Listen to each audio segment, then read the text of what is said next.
Hey gang, Joyce Welsh, Kipping Calves Farms here. Chickens are chickens. It really doesn't matter what the generation. I guess people are not the only species that has a generation gap, because here are the youngsters down here in the dirt, dusting and digging and carrying on.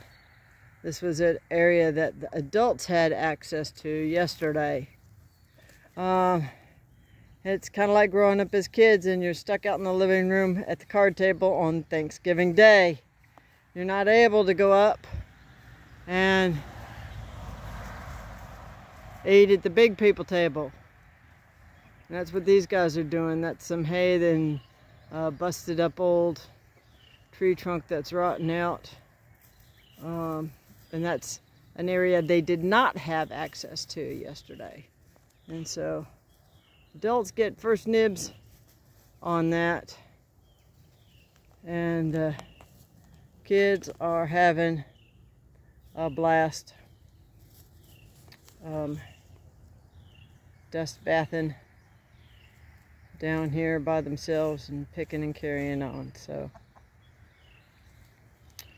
birds are birds. Kids are kids, adults are adults. In all her chaos, nature is predictable, which is a wonderful thing because that makes our job as grazers and farmers possible. So I'm moving the pen around over as close to the corner and as close to the perimeter fence as I can get. This is an area that doesn't have a lot of forage that the sheep are particularly interested in, and I wanted it to get a little bit more disturbed. So you can see what the chickens did on this portion as opposed to right over here. It's now on the outside of the fence, and it was before as well. So I'm pan around here and zoom out and pan around. My goal is to go down along this perimeter fence.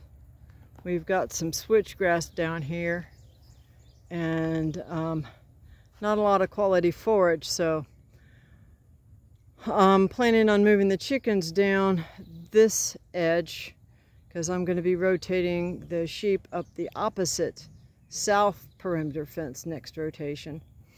And so I wanted the chickens to do their scratching here, and then I'm going to move them further south than they normally are, and I'm going to put them back in that shaded area and let them really go after that big time here when we get down there. So that's the game plan. That's the thought process.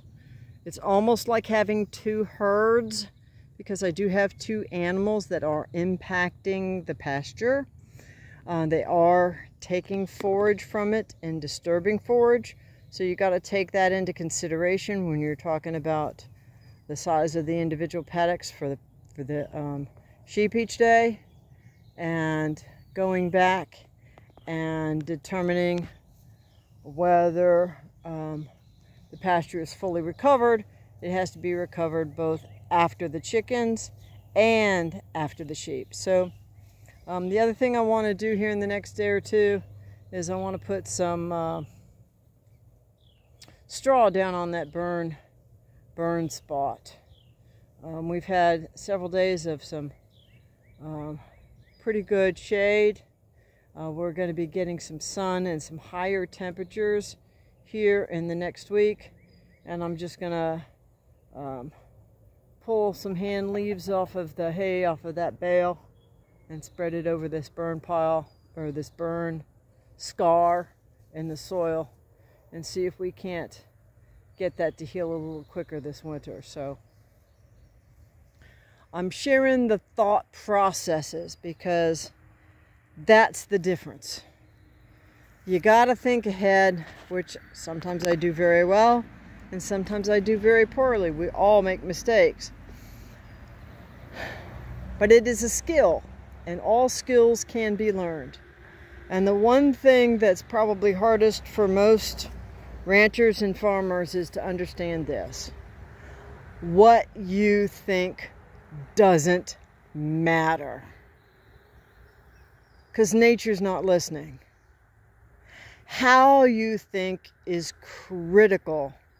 Because if you learn to think how nature thinks, then you can not only mimic her, you can predict her, and you can maximize your profits from her.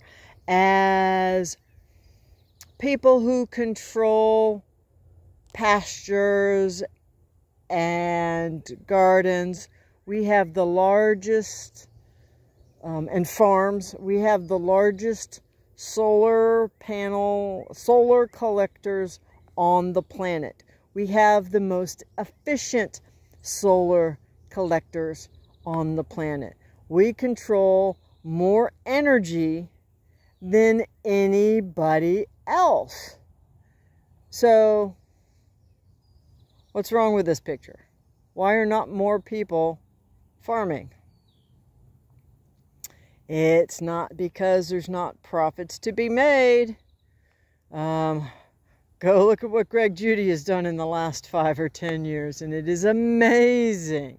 But it took him 15 plus years to get to that point, and then it took off like a skyrocket.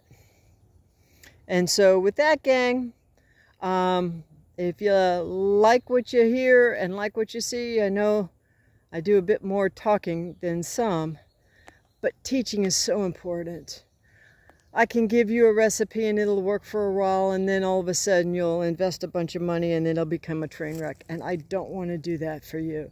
I want you to be able to learn how to think. If you can learn how to think, it's like you've heard the story, you can give a man a fish and feed him for a day. You can teach a man to fish and you can feed him for a lifetime. I'm going to add another one to that. If you teach a man how to think like a fish, that is a legacy that he can give to his kids and his grandkids, regardless of where they live. If they live anywhere there's any fish at all and they know how to think like a fish, they'll never starve. And that's basically what Ian Mitchell Innes and Greg Judy and all the other guys that have come before us are trying to do for us. And I'm just trying to continue their legacy and pay it forward from a very small perspective, because it's hard sometimes when you see somebody's got hundreds of cows and controls thousands of acres, and you're just making a decent wage and you've got 5 acres, and how are you going to take care of your family? And that's where I'm at. You should have seen this property when I first got here.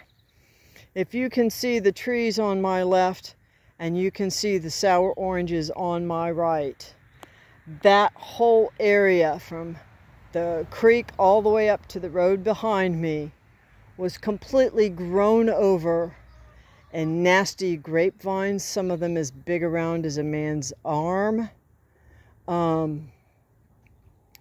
Privet, which is a really nasty invasive plant. Just all kinds of shrubs and brush. And the only tools I had, gang, were hand loppers and a pair of electric hedge trimmers that I ran off of an extension cord going all the way back there. It took me some time, but I got her done. And that's the point. If you want to, you can figure out a way. But if you can figure out how to think and how to plan and how to perceive what you're looking at, you can turbocharge the process and get there that much faster. So with that, gang, I will encourage you to subscribe. It would encourage me. Because I'm just a 60-something-year-old woman out here doing it on my own. So when I take this time, it's putting my heart and soul into it. And with that, I will wish you blessings for the day. And whatever you do, keep chasing the dream.